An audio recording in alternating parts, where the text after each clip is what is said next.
네, 오늘 마가복음 8장 1절부터 9절 말씀을 가지고 하나님의 임재를 체험하는 방법이라는 제목으로 함께 은혜를 나누고자 합니다. 오늘 말씀은 7장 1절부터 전체적인 문맥을 통해서 봐야 합니다. 7장 1절에서 12절은 바리새인들과 음식에 관한 정결법 논쟁을 하시면서 무엇이 진짜 부정한 것인지 말씀하신 것입니다. 이어서 수르보니게 여인과 데가볼리 지역에서 귀먹고 말 못하는 사람을 치료하신 것도 역시 부정한 것과 무엇이 정결한지 말씀하신 것입니다. 그래서 이러한 이방인들이 유대인들이나 유대교 지도자들은 부정하다고 했는데 예수님은 부정하지 않다며 그들을 만지시고 치료하신 것입니다. 진짜 부정한 것은 겉으로는 거룩한 척하면서 속으로는 더러운 것이 나오는 종교 지도자들과 외식하는 자들이 바로 진짜 부정한 것이다 라는 것입니다. 부정한 이방인들이 4,000명이나 등장합니다. 유대인 입장에서 보면 상상할 수 없는 일입니다. 그런데 말도 못할 만큼 부정한 4,000명이나 되는 그 유대인들은 이방인들을 뭐라고 부릅니까? 돼지라고 이렇게 비유를 해서 불렀습니다. 그런데 4,000명이나 이렇게 모여 있습니다. 유대인들 입장에서는 정말 부정한 거죠. 제자들도 역시 같은 시각으로 바라봤습니다. 그러나 예수님은 이 부정한 이방인들을 사흘 동안 가르치셨고 불쌍하다고 하셨습니다. 이 부분은 이방인들이 진짜 부정한 것이 아니라 외식하는 종교 지도자들이 진짜 부정하다고 제자들에게 가르치시려는 겁니다. 오늘 말씀에서 예수님은 부정한 이방인들에 대한 제자들의 잘못된 시각을 바로잡아 주시려는 겁니다. 그래서 이는 자신들의 생각을 버리고 하나님의 생각에 따르게 하려는 겁니다. 그래서 하나님의 임재를 체험하게 하려는 것입니다. 오늘 말씀을 통해서 우리도 어떻게 하면 하나님의 임재를 체험할 수 있는지 알아보도록 하겠습니다. 첫 번째로 말씀을 듣는 자들을 불쌍히 여기라는 것입니다. 8장 1절에 보면 그 무렵에라는 말이 있습니다. 시간을 나타내는 말입니다. 7장 31절에 과 같은 시간을 나타냅니다. 이방인 지역인 데가볼리 지역에서 귀먹고 말 못하는 사람을 치료하셨을 그 무렵이라는 뜻입니다. 이 기적의 소문을 듣고 많은 사람들이 몰려왔습니다. 이어서 계속 시간을 나타내는 말들이 나옵니다. 다시 큰 무리가 모여 있었는데, 정확히 번역하면 다시 큰 무리가 모여들었을 때 이런 말입니다. 다시 큰 무리가 모여들었을 때, 다시라는 말이 나온 것은 왜 그럴까요? 6장 34절에서 유대인 지역에서 남자만 5,000명이 모여들었을 때, 그때와 같이 다시 또 큰 무리가 모여들었다라는 뜻입니다. 그때와 비교하고 있는 것입니다. 또 시간을 나타내는 말이 이어서 또 나옵니다. 먹을 것이 없었다. 이것도 시간을 나타내는 말입니다. 먹을 것이 없었을 때 이런 말입니다. 바로 그때에 예수님께서 제자들을 불러놓고 말씀하신 것입니다. 제자들을 가까이 부르신 때는 바로 이러한 때입니다. 이방인 지역에서 귀먹고 말 못하는 사람을 치료하셨을 때 수많은 사람들이 모여들었고 그때 또 먹을 것도 없었다. 바로 그때 예수님이 제자들을 가까이 부르셨다라는 겁니다. 언제 가까이 오라고 합니까? 가까이 오라 할 때는 언제 가까이 오라고 합니까? 뭔가 분명하게 당부하고 조용히 이야기하고 싶을 때 그렇게 하는 것입니다. 그래서 가까이 오라고 불렀습니다. 많은 무리가 있는데 제자들에게만 특별히 귓속말로 하실 말씀이 있었던 겁니다. 그게 뭡니까? 제자들에게 뭐라고 했습니까? 가엾다 라는 말씀을 하셨습니다. 이는 6장 34절에서 불쌍히 여긴다는 말과 똑같은 말인데 이렇게 바꿔 번역한 것입니다. 이 말은 원래 창자가 끊어지는 것 같다 라는 말입니다. 불쌍히 여겨서 너무나 속이 아프고 가슴이 아프고 그래서 창자가 끊어지는 것 같다. 우리말로는 애가 탄다 이런 말과 똑같은 말입니다. 6장 34절에서는 목자가 없기 때문에 불쌍히 여겼다라고 했습니다. 그래서 6장 34절에서는 유대교 공동체에서 쫓겨난 유대인 죄인들이었습니다.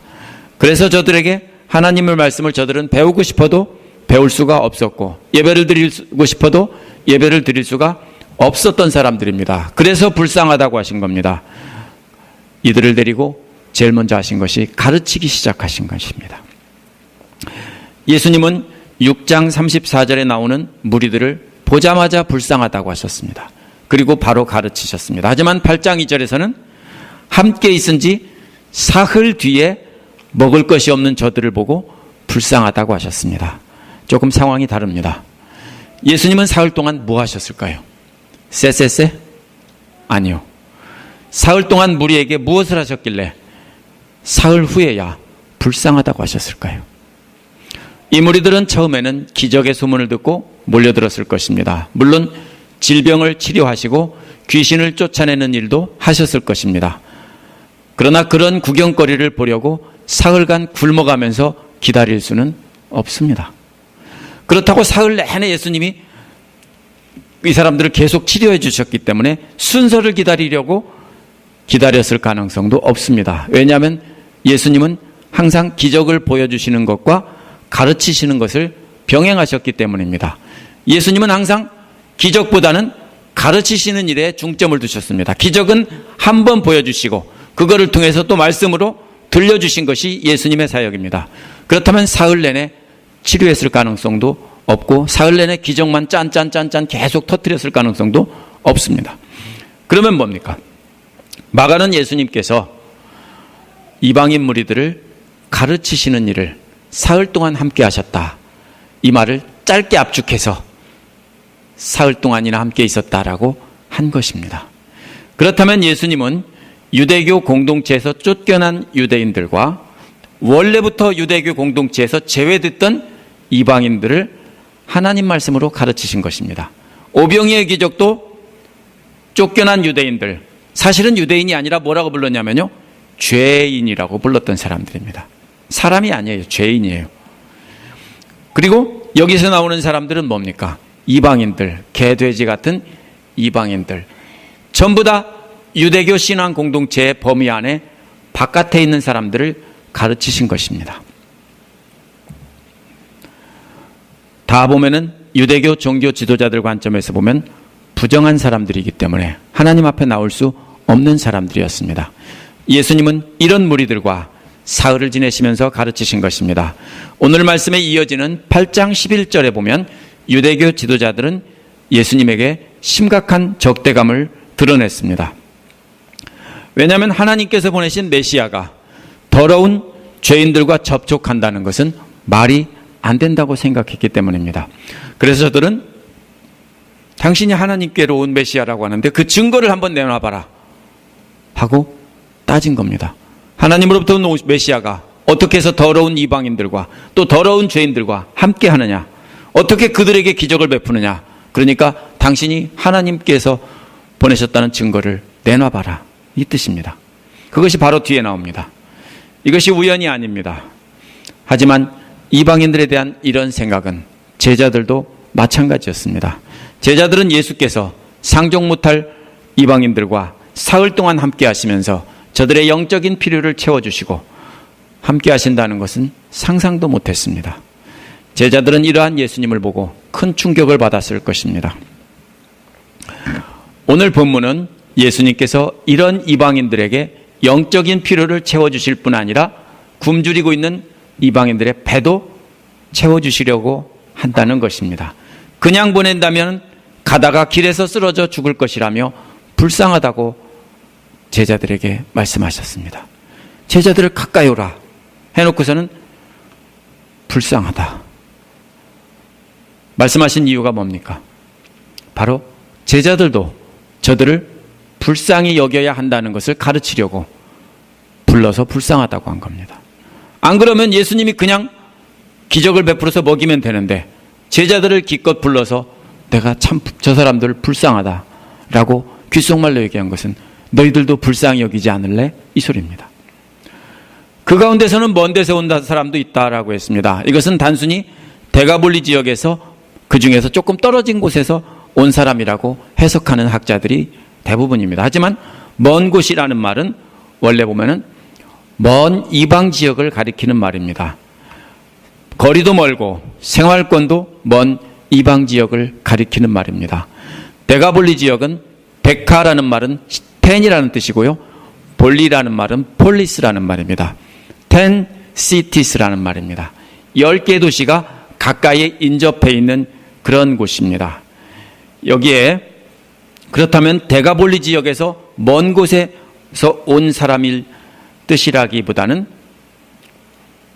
여기서는 데가볼리 지역보다 훨씬 더 먼 곳에서 온 사람들이라는 뜻일 것이기 때문에 어쩌면 두로와 시돈 쪽에서부터 기적을 보고 예수님을 따라왔을 사람들도 일부 있었을 것이다. 이렇게 생각할 수 있습니다. 저 혼자만의 생각은 아닙니다. 이는 이사야 60장 4절이 성취된 것입니다. 이사야 60장 4절은 내 눈을 들어 사방을 보라. 무리가 다 모여 내게로 오느니라. 내 아들들은 먼 곳에서 오겠고 내 딸들은 안기어 올 것이다 라고 말했습니다. 원래 이사야가 예언한 것은 포로로 잡혀갔던 유대인들이 돌아오는데 포로로 잡혀갔던 유대인들의 자손들이 돌아온다는 것입니다. 왜냐하면 70년 후에 돌아왔기 때문입니다. 이것은 바벨론 포로에서 귀환함으로써 성취가 되었습니다. 그러나 항상 구약은 이미 이루어졌고 앞으로 이루어질 일을 나타냅니다. 그러면 이것은 앞으로 메시아가 올 때 이루어질 일을 나타내는 것이기도 합니다. 크리스찬들은 이 구절을 이방인들이 예수님께로 돌아오는 것으로 해석을 했습니다. 제자들도 유대인들이었기에 이방인 무리들을 불쌍히 여기지 않았습니다. 더럽다고 여기고 상종도 하지 않았습니다. 제자들은 유대교 정결법을 평생 동안 배우면서 이방인들에 대한 시각을 그렇게 가졌기 때문에 쉽게 바꿀 수가 없었습니다. 여러분도 마찬가지예요. 제가 어떤 성경 구절 하나를 이게 아니고 이거다. 아무리 세상 사람들이 다 맞다고 해도요. 전에 배우고 그 먼저 목사님들에게 배운 말이 있다면은 작은 생각 하나도 고치지 않고 글쎄 하고 갸우뚱합니다. 저도 마찬가지예요. 그런데 수십 년 동안 몸에 밴 이방인들은 더럽다는 생각을 예수님이 불쌍하다고 한마디 했다고 싹 바꿀까요? 못 바꿉니다. 그래서 이런 상황에서 예수님은 제자들을 가까이 불러놓고서 무리들이 불쌍하다가 하신 것입니다. 이렇게 말씀하신 이유는 제자들도 예수님의 마음을 품으라는 것입니다. 예수님처럼 이방인들을 불쌍히 여기라는 것입니다. 먼데 있던 이방인들이 하나님 앞에 돌아온 것은 바로 이사야의 예언이 성취된 것이라는 것입니다. 예수님은 이미 나온 이방인들을 사랑하는 자녀로 받아들였기 때문에 그들에게 말씀으로 채워주시고 또한 육체의 필요를 보시고는 창자가 끊어질 듯 마음이 아프다 하신 것입니다. 예수님께서 그처럼 사랑하는 관계에 있는 사람들을 너희도 그렇게 창자가 끊어지는 것처럼 가슴이 찢어지는 것처럼 그렇게 불쌍히 여길 수는 없냐라고 초청하는 것입니다.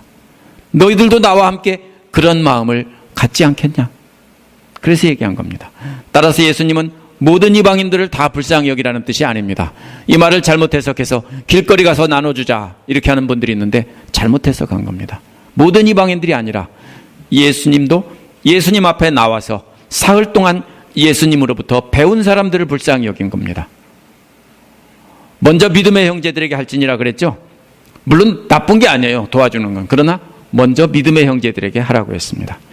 누구든지 예수님 앞에 나와서 배우는 사람이 있다면 그 사람들이 바로 정결한 사람이라는 겁니다. 이제는 유대인이나 이방인이나 아니면 어떤 음식이 더럽고 어떤 음식이 깨끗한 것이 아니라 이제는 뭡니까? 예수님 앞에 나와서 배우는 사람이 정결한 사람이라는 것입니다. 예수님 앞에 나오는 사람들은 유대인이나 이방인이나 다 하나님의 사랑하는 자녀라는 것입니다. 누구든지 이처럼 예수님과 사랑의 관계에 있는 사람들을 불쌍히 여기고 불쌍히 여기는 마음을 품으라는 것입니다. 왜냐하면 이런 사람들은 이제 이방인이 아니라 형제 자매이기 때문입니다. 형제 자매를 보고 불쌍히 여기는 것은 당연합니다. 그렇죠? 여러분도 형제 자매가 죽을 위기에 있다? 굶고 있다?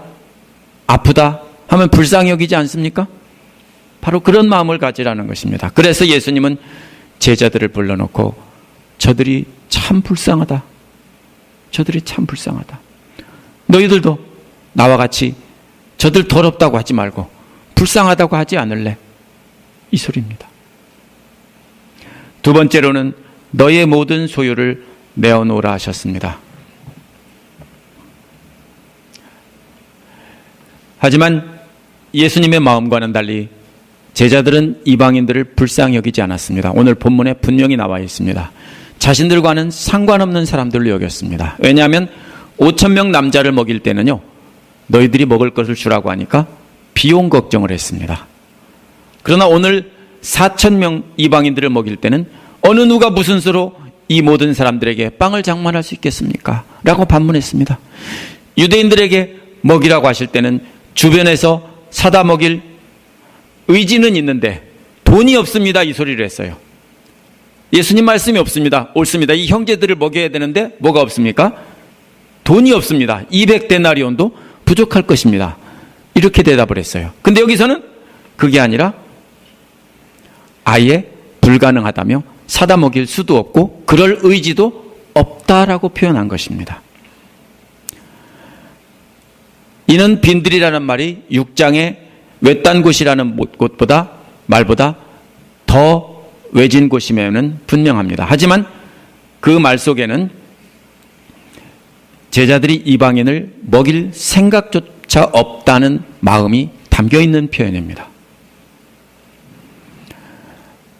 이러한 제자들의 마음은 예수님의 죽으심과 부활을 경험한 뒤에도 여전하다는 것을 알 수 있습니다. 사도행전에 보면 오순절 마가다락방에서 성령을 받은 뒤에도 대규모 핍박이 있기 전에는 이방인들에게 절대로 나가지 않았습니다. 더럽기 때문에. 언제 나갔습니까? 스데반의 죽음과 그 대규모 핍박 이후에야 할 수 없이 도망가서 더러는 이방인에게 복음 전하는 자도 있더라라고 했지 대부분은 전하지 않았습니다. 왜요? 예수님이 그렇게 지상사역에서 가르치고 불쌍히 여기지 않을래? 했는데도 불쌍히 여기지 않았어요. 그냥 더러운 놈들, 그러고 끝나버렸어요. 제자들은 자신들이 배우고 경험한 것에서 벗어나려고 하지 않았던 겁니다. 이러한 냉담한 반응을 보이는 제자들에게 5절에서 너희에게 빵이 몇 개나 있느냐라고 물으셨습니다. 무리들이 사흘간 굶었다면 제자들도 굶기는 마찬가지입니다. 결국 누가 먹을 것이 먼저 떨어졌느냐 문제지 먹을 것이 다 떨어지기는 마찬가지입니다. 빵이 7개 있는데 그것은 자신들이 먹으려고 남겨둔 비상식량입니다. 너희들에게 빵이 몇 개 있느냐 하는 것은 먹을 것을 구할 수 없는 이 사막에서 너희들이 가진 빵 전체를 다 내놓아라, 이 뜻입니다. 이는 6장 38절과 같은 말입니다. 이미 오병이어의 기적을 경험했기 때문에 그것을 생각나게 하려고 똑같은 말을 하신 겁니다. 너희에게 빵이 몇 개나 있느냐. 그러면 얼른 알아들었어야죠. 아, 기적을 베풀어서 나눠주시려는가 보다. 알아들었어야 됩니다. 그런데 이 질문을 하신 것은 예수님의 제자가 되려면 어떻게 예수님을 따라야 되는지 가르치려고 하는 겁니다. 제자가 되려면 자신이 가진 것을 포기하려는, 그래서 희생하는 마음이 있어야 된다는 것을 가르치려는 겁니다. 예수님의 말씀을 듣고자 나온 사람들을 불쌍히 여기는 마음으로 거기서 멈추면 안 된다는 겁니다. 불쌍히 여기면 그 다음에 어떻게 해요? 그거 할 수 있죠? 길거리 지나가서도, 아니면 우리 교회 어떤 성도를 보고도 저 사람 참 불쌍하다, 가슴이 아프다, 여기까지는 다 할 수 있어요. 근데 문제는 뭡니까? 그 다음이 문제입니다. 그 다음에 뭐예요? 거기서 멈추면 안 된다는 거예요. 예수님이 그들에게 자신이 가진 것을 줄 수 있어야 한다는 것입니다. 그래서 내놓으라는 거예요. 몇 개 있냐? 내놔, 이 소리입니다. 내놓고 싶어요? 여러분 같으면 쫄쫄 굶었는데 빵 7개가 있어서 같이 조금씩 찢어 먹고 하려고 하는데 주고 싶어요? 안 주고 싶을 거예요. 자기들이 먹어야지 왜 주고 싶어요? 안 주고 싶죠. 지금 제자들은요, 왜 따라왔냐면 예수님을 왕으로 보고 메시아로 보고 예수님의 군대로 자원해서 충성을 맹세하고 있는 상황입니다. 예수님이 승리하면 그 승리의 전리품을 자기들이 나눠 갖고 예수님 때문에 자기들은 높은 자리에 앉아서 출세할 것이라고 예수님 앞에 나온 제자들이에요. 그러나 예수님은 이런 제자들의 마음을 아시고도 자신의 제자가 되려면 불쌍히 여기는 데서 멈추지 말고 각자가 가진 전 재산을 내놓으면서 자기를 희생해야 한다는 것입니다. 이것이 바로 먹을 것이 없는 광야에서 너희에게 빵이 몇 개가 있느냐 물으신 질문의 뜻입니다. 제자들은 전 재산이 7개라고 대답을 했습니다. 제자들은 갈등을 했을 것입니다. 하지만 7개라고 기어 들어가는 목소리로 대답하는 순간 이미 갈등은, 조정은 끝난 것이라고 생각합니다. 더 이상 말은 없지만 제자들은 7개가 있다라고 대답하는 순간 예수님이 뭐라고 했을까요? 다 내놔 했겠죠. 내놓을 마음으로 7개가 있다라고 한 것입니다. 제자들은 이미 순종하는 마음으로 예수님 앞에 가져왔을 것입니다. 세 번째로 제자들에게 나누어 주게 하시고 체험하게 하신 예수님의 모습을 볼 수 있습니다. 6장 40절에서는 100명씩 50명씩 이렇게 때를 지어 앉게 했다고 했습니다. 그러나 여기에는 그런 말이 없습니다. 왜냐하면 앞에서는 출애굽 때 하나님의 군대이기 때문에 군대의 부대 단위로 줄 맞춰서 열을 지어 이렇게 앉았다라는 뜻인데요. 여기는 이방인들이기 때문에 하나님의 군대가 아니기 때문에 줄 맞춰서 나란히 앉았다는 말을 쓸 필요가 없었습니다. 그래서 단지 무리를 땅에 앉게 하신 후에 빵 7개를 들어서 감사기도 하시고 그 다음에 쪼갠다는 뜻은 식사 계시를 표시하는 거라고 했죠. 제자들에게 주셨습니다. 왜 제자들에게 주셨습니까? 제자들에게 안 줘도 되는데 소유를 모두 내놓은 제자들에게 직접 기적을 경험하게 하려는 것입니다. 제자들이 자신의 손으로 내놓은 7개 빵을 그거를 다시 받아가지고 나누어 줄 때 놀라운 기적이 일어난 것입니다. 이어서 작은 물고기가 조금 있었습니다. 이것은 오병이어의 기적에서 나온 물고기보다 더 작은 고기입니다. 단어 자체가 다르기 때문입니다. 이건 작은 고기예요. 말일 수도 없어요. 그냥 작은 고기 쬐끔 있었다 이런 뜻입니다. 몇 마리인지도 안 나와 있습니다. 예수님은 그 물고기도 축복하신 뒤에 역시 사람들에게 나눠주게 하셨습니다. 그러자 또 기적이 일어났는데 무리가 다 먹고 모두가 만족했다는 것입니다. 이 말이 뭐예요? 다 먹고 실컷 먹었다는 거예요. 배 터지게 먹었다는 뜻입니다. 빵 7개와 작은 물고기 몇 마리로 4,000명이 배 터지게 먹었다 이 소리입니다. 근데 이게 얼마나 웃기는 말인지 아시죠? 그래서 있을 수 없는 거짓말이라고 하는데 이 말을요 40년 가까이 예배 시간마다 증언을 했는데요. 이게 어떤 말인지 아세요? 이미 그 사실을 목격한 사람들이 많이 있는 데서 이것을 40년 동안이나 계속했다고요. 예를 들면 이런 거예요. 10년 전에 어떤 사람이 뭡니까? 예를 들면 5년 전에 한국의 어떤 대통령이 어디 와서 빵을 나눠줬는데 빵 한 개 가지고서 5,000명이 배불리 먹고 남았다. 이것을 계속 40년 동안 계속 떠들고 다니는 거예요. 그러면 뭐라고 그래요? 야, 이거 기록해서 영원히 전달해야지. 그렇게 합니까? 우리가 가진 성경은 그렇게 40년 동안 말로 수많은 사람이 살아있을 때 그렇게 한 거예요. 참 웃기는 얘기인데 사실이기 때문에 웃기는 얘기가 기록되어 있는 겁니다. 자, 이걸 보세요. 기적이 일어났어요. 그리고 남은 부스러기들을 7광주리에 흘러넘쳤다고 했습니다. 근데 이 광주리가 6장 43절에 나온 광주리와는 다른 말입니다. 6장 43절의 광주리보다 훨씬 큰 광주리입니다. 얼마나 크냐면 사도행전 9장 25절에 제자들이 다메섹에서 사울을 광주리에 달아 내렸다라고 할 때 그 광주리예요. 그러면 얼마나 큰 광주리냐면 깊고 큰 사람 하나가 들어가고 어른이 들어갈 만큼 큰 광주리예요. 아주 큰 광주리입니다. 따라서 오병이어의 기적에서 남은 12광주리보다 7광주리가 적다라고 볼 수가 없습니다. 왜냐하면 오병이어에서 광주리는 그보다 훨씬 작은 광주리이기 때문입니다. 그래서 예수님은 자신의 모든 것을 내놓은 제자들에게 직접 나눠주게 하셔서 또 남은 것을 거두게 하셔서 또 한 번의 놀라운 기적을 체험하게 하신 것입니다. 또 7개 떡과 7개의 광주리가 이방인이 모인 자리에서 나온 것은 우연이 아닙니다. 12광주리가 유대인들이 모인 자리에서 남은 것은 우연이 아닙니다. 12광주리가 뭘 뜻했습니까? 유대인 12지파, 온 이스라엘을 뜻하는 것이라고 했는데 7이라는 숫자도 마찬가지입니다. 모든 이방인 교회 이런 뜻입니다.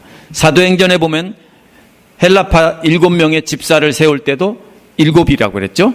또 계시록에 보면 소아시아의 7교회라고 했는데 제가 계시록 강의할 때 그 지역에 있는 모든 교회라고 했습니다. 7이라는 수는 이방인들에게 완전수인데 모두라는 뜻입니다.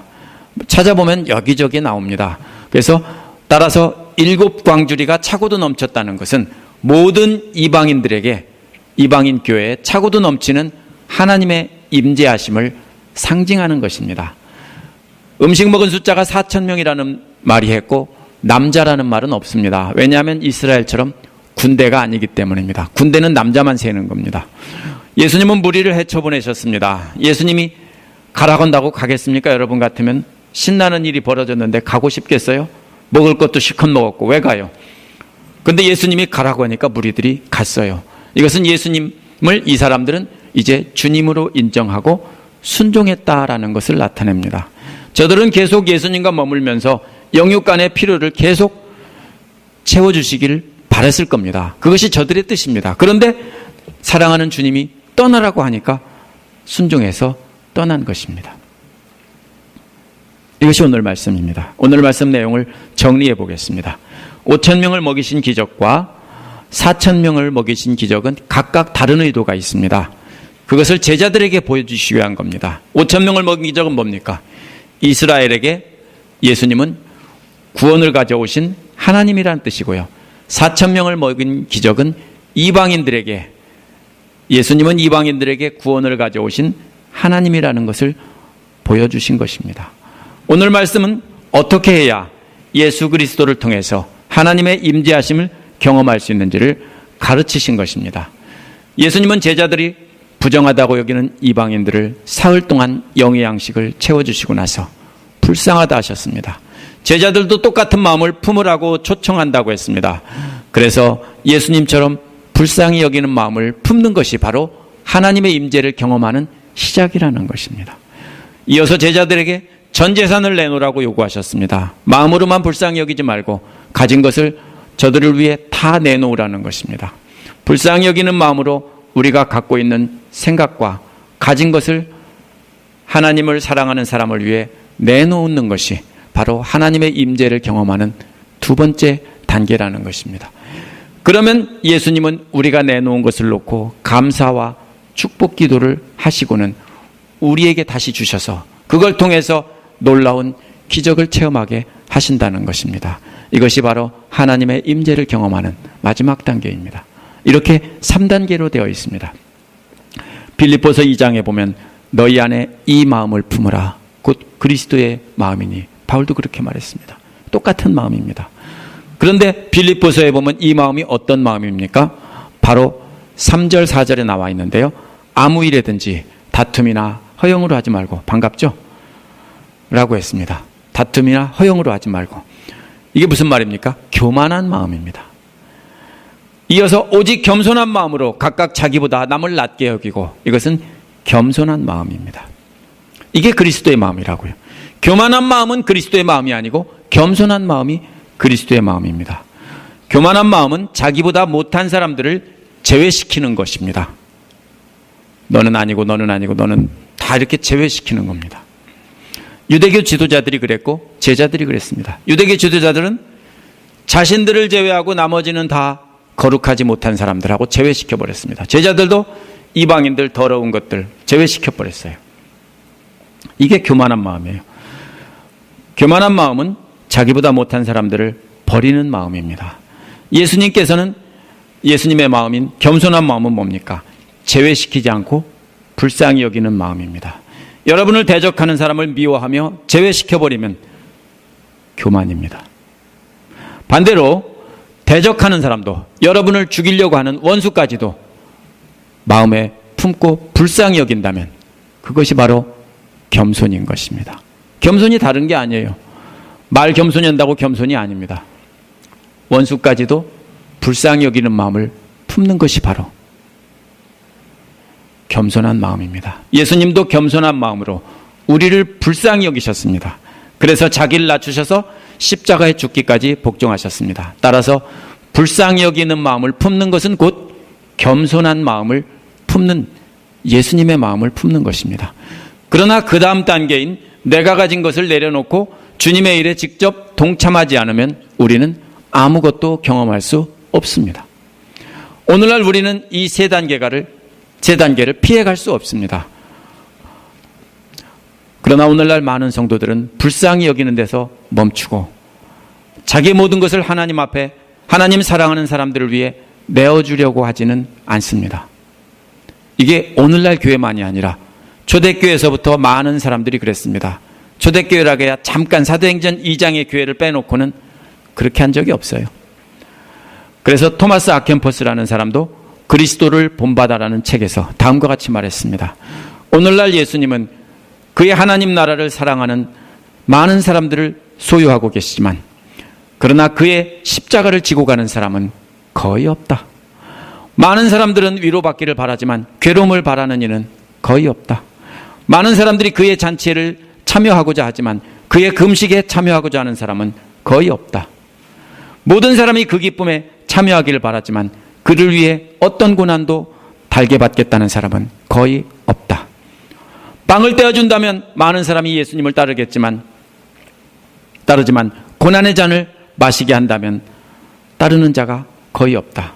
많은 사람이 예수님의 도덕성은 존경하지만 그의 부끄러운 십자가를 따르는 자는 거의 없다. 예수께서 그들에게 아무것도 반대하지 않는 한 많은 사람들이 예수님을 사랑한다. 예수님으로부터 위로를 받는 한 많은 사람이 예수님을 자랑하고 축복한다. 그러나 예수께서 잠시라도 그들로부터 숨고 떠난다면 그들은 불평을 쏟아놓거나 절망의 나락에 빠진다. 제가 번역했기 때문에 조금 그렇습니다. 하지만 의미가 전달이 될 것입니다. 이것이 토마스 아켄포스가 이 글을 쓸 때나 오늘날이나 똑같은 현상입니다.